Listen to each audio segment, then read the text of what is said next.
let's think about the different things that can be deconstructed. So we've talked about ideas, but I think the way I think about ideas is kind of in a very broad way. So the idea of I am a human, Yeah, or I love that one. the idea of an emotion that I'm experiencing, Yeah. or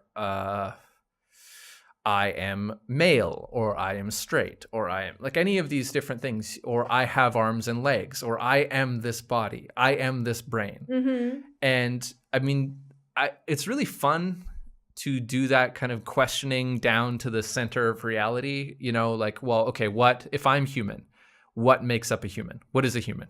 Let's just try it. Yeah, Answer the question. yeah, this is a really fun one to deconstruct. Yeah. So what would most people say is a human?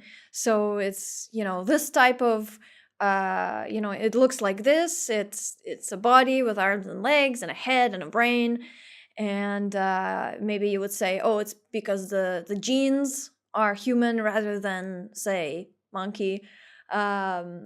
Or maybe you say, well, it's the soul that makes a human. Well, let's step away from soul for a sec. Let's just talk about the physical characteristics of I am human. So what do you consider I to be? For me, I consider it to be the consciousness. Well, is that my brain? Is that thinking? Well, if I'm asleep, am I not I? If I'm unconscious, if I get hit in the head, am I not I? I would say no, you're not.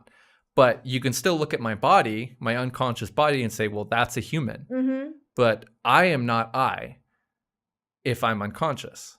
So I must not be the human that is unconscious.